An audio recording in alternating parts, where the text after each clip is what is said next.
Oke kawan-kawan, sebelumnya gua mau ngucapin terima kasih nih ke kalian yang udah mampir ke channel ini. Jangan lupa subscribe, like, dan juga komen ya. Langsung aja gas ke ceritanya. Jadi, di sini gua mau bawain cerita manhwa yang berjudul Supreme Prodigal, atau gua nyebutnya sih Raja Pemborosan ya. Manhwa ini berasal dari Cina dengan genre time travel dan drama komedi. Komik ini bercerita tentang seorang pemuda yang tergila-gila dengan dinasti Ming. Dia menghabiskan waktu liburannya hanya untuk membaca buku dan bermain game yang berhubungan dengan dinasti Ming. Tidak ada yang tidak dia ketahui mengenai dinasti Ming. Semuanya sudah dia teliti, bahkan dia riset mulai dari kaisarnya siapa, anak cucunya siapa, musuh, dan lain sebagainya. Bahkan dirinya selalu mengharapkan untuk bisa kembali ke masa lampau, di mana dinasti Ming masih berkuasa. Dan cerita berawal dari seorang pemuda yang sedang bermain game. Sambil bermain game, doi bergumam, kenapa di game ini tidak ada karakter dinasti Ming? Ini adalah kesalahan yang mereka lakukan.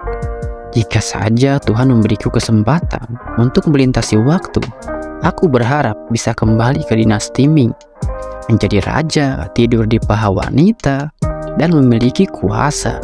Hahaha, begitulah seharusnya seorang raja. Dan tiba-tiba saja, doar, mati lampu, dan doi kesetrum. Dan ternyata tanpa sadar dia sudah bermain game selama 78 jam. Dan akibatnya dia kena serangan jantung guys. Nah makanya untuk teman-teman yang suka main game, awas aja terkena serangan jantung kayak doi ini guys. Oke, lanjut. Nah setelah doi tersetrum dan terkena serangan jantung, tiba-tiba saja pandangannya mulai kabur dan doi pingsan. Setelah itu doi terbangun dan dia berkata, aduh, kepalaku sakit. Apakah gameku sudah aku simpan tadi? Tapi tunggu dulu, kok ada yang aneh? Sepertinya ini bukan kamarku. Baju ini. Kemudian krek-krek, ada seseorang yang membuka pintu dan berujar, Tuan muda, Anda sudah sadar? Syukurlah, Liu sangat khawatir padamu Tuan muda. Doi bingung. Dia heran, Liu, siapa dia? Mengapa aku ada di sini? Aku benar-benar tidak ingat apa-apa. Kemudian Liu berkata, tentu saja Tuan muda ada di rumah. Tuan muda, lihat ini. Lukisan yang dibuat oleh Master. Sangat mirip dengan Anda kan? Tuan muda, lihatlah. Anda terlihat ganteng di lukisan ini. Dan di lukisan itu tertulis Tuan muda pertama dinasti Ming. Kemudian Liu berkata, dengan adanya lukisan ini, para wanita dari Pavilion Nihong bisa mengobati rasa rindu mereka terhadap Tuan muda.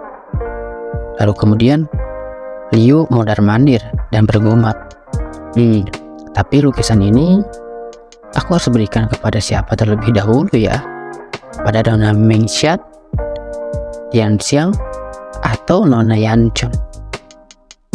Kemudian doi berkata, dinasti Ming? Dan di lukisan itu adalah aku? Lalu sejak kapan aku populer di antara wanita? Ini tidak benar. Tapi tunggu dulu. Dari semua yang kulihat, peralatan di sini kok sama ya dengan barang yang kulihat di museum barang antik. Sebenarnya apa yang terjadi? Dan siapa yang sedang bercanda denganku? Tunggu dulu. Apakah aku melintasi waktu? Kemudian MV tertawa guys. Akhirnya waktu yang kutunggu-tunggu sudah tiba. Ternyata aku juga punya kesempatan. Oke, karena aku sudah di sini, aku harus melakukan perkara besar. Dan lagi pula, aku kan sudah banyak meneliti tentang sejarah, bahkan sejarah dinasti Ming. Itu sudah aku baca sebanyak 15 kali. Kemudian Liu bengong. Tuan muda, apakah Anda bicara tentang perkara besar? Dan doi berkata, Ya, karena aku sudah terlanjur datang. Aku harus melakukan sesuatu yang besar dan mencetak sejarah. Lalu tiba-tiba Liu menangis dan bergumam, "Aduh, gawat, tuan muda sakit lagi." "Pelayan, cepat panggil tabib!" teriak Liu. Setelah itu, Liu kaget. Karena yang datang itu adalah 3 pria berotot. Pria itu berkata, "Mengapa tuan muda akhir-akhir ini banyak sakit?" Kemudian Doi kaget. Biarawan? Lalu pria berotot itu memegang pundaknya. Kemudian pria yang lain memegang tangan dan kakinya. Seperti akan terjadi tindakan yang tidak senonoh, guys. "Hei, apa yang ingin kau lakukan? Lepaskan aku."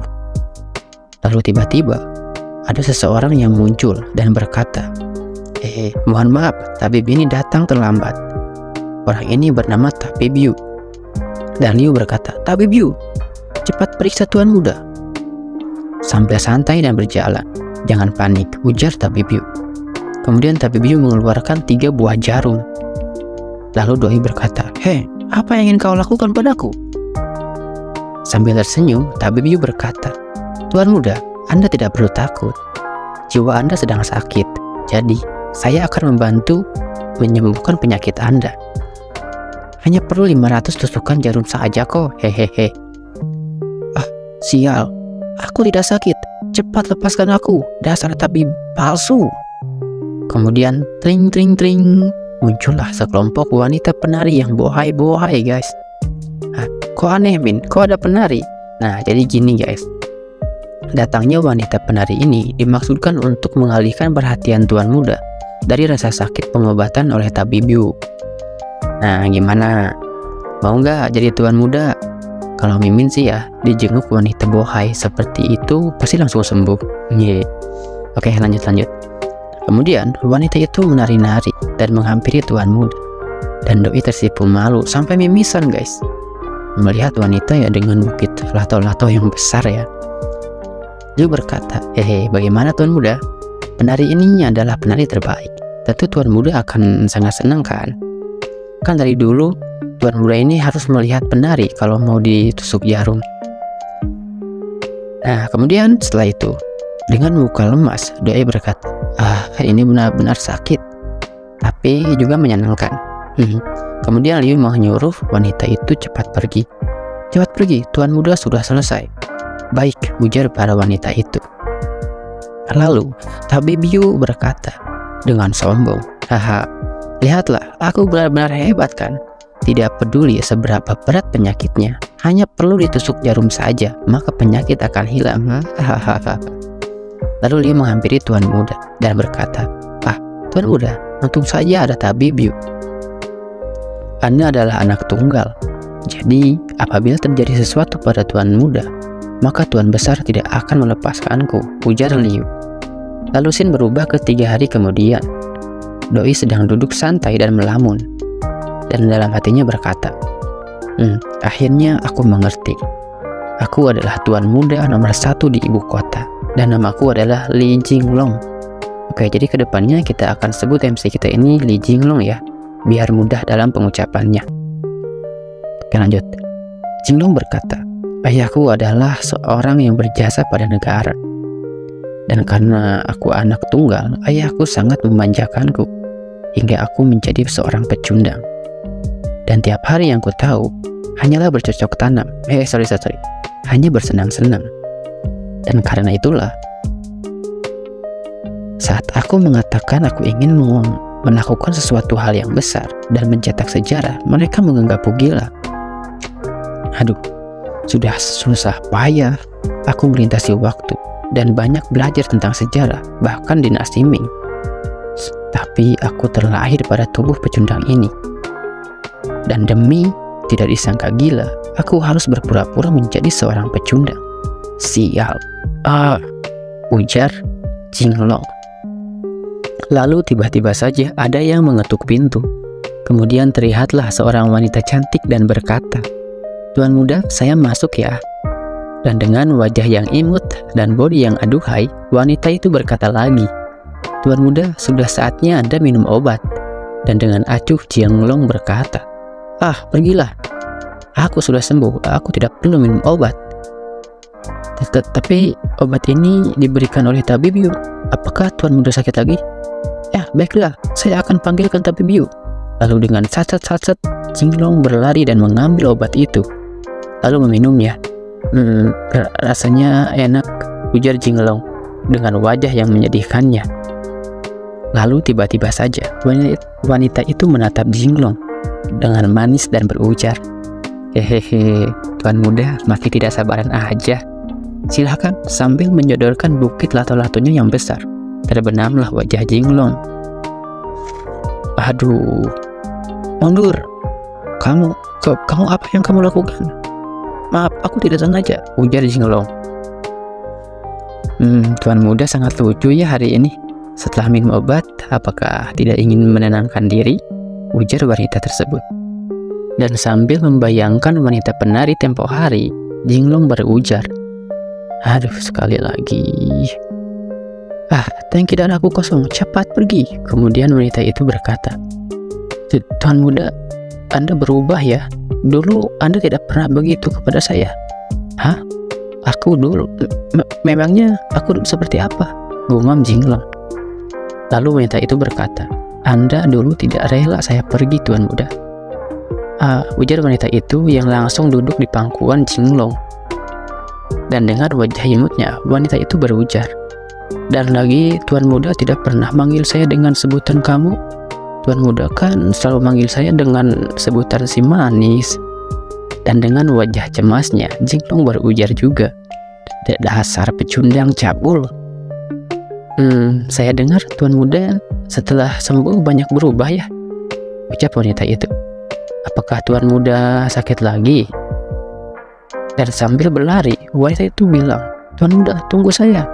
Saya akan mencarikan tabib untuk Anda." "Hei, tunggu." Gawat, ujar Jinglong yang sambil membayangkan wajah tabib Yu. Namun, ketika hendak wanita itu mau membuka pintu, tiba-tiba saja, dar, ada Liu yang tanpa dia sadari menjepit wanita itu dengan pintu ya. Waduh, niat menjepit malah terjepit guys. Oke, lanjut. Nah, sambil berjalan, Liu bilang, "Tuan Muda, apakah Anda sudah baikan?" Namun, saat Liu melirik ke samping, Liu kaget. Hei, kamu siapa? Mengapa ada di kamar Tuan Muda?" "Hei, Liu, tidak apa-apa. Dia pelayan wanita yang mengantarkan obat. Dia pingsan karenamu, cepat bawa dia pergi," ujar Jinglong. Dan sambil dibopong oleh pria botak, wanita itu berujar, "Tuan Muda."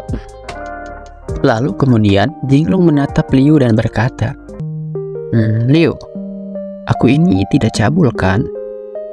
Lalu Liu menjawab, "Tuan Muda, jadi gini, Tuan Muda kan sejak Anda lahir, Anda itu sudah memilih buah lato-lato yang besar dan indah. Bila tidak ada, Anda tidak akan mau menyusu. Jadi semua orang bilang bahwa Anda itu sudah cabul sejak dalam kandungan." Tuan Muda, kenapa Anda tiba-tiba bertanya seperti itu? Apakah Anda memerlukan tabib?" Dan dengan wajah terkejutnya, Jinglong berkata, "Tidak, aku hanya bertanya saja."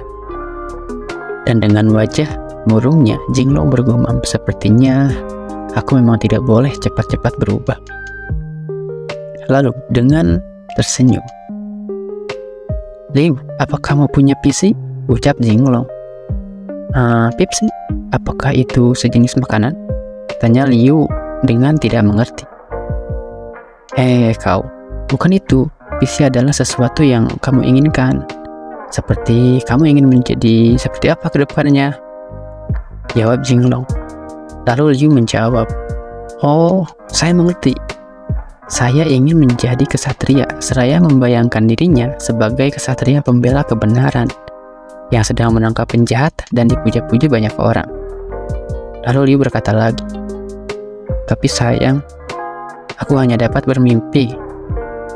Lalu sambil mengayunkan tangannya ke pundak Liu, Jinglong berkata, "Impianmu luar biasa. Aku akan mendukungmu. Kakak akan bantu kamu mewujudkannya." Tapi kedepannya, bila kakak ada masalah, pendekar Liu harus membantu kakak ya, ujar Jinglong. Dan berkata dalam hatinya, ya walaupun sepertinya orang ini terlihat bodoh, tapi orang polos seperti ini akan sangat mudah diurus. Lalu Liu menjawab dengan semangat, ya saya akan mendengarkan Tuan Muda. Lalu Tuan Muda ingin Liu berbuat seperti apa? Nah, demi mewujudkan impianmu, aku ingin memberimu suatu tugas besar, ucap Jinglong. Tugas besar apa? Nah, tugas besarnya adalah teman-teman subscribe, like, komen, dan juga share dulu ya video ini. Nah, jika penasaran dengan tugas besar seperti apa yang diberikan oleh Li Jinglong kepada Liu, maka tunggu video part selanjutnya. See you, bye.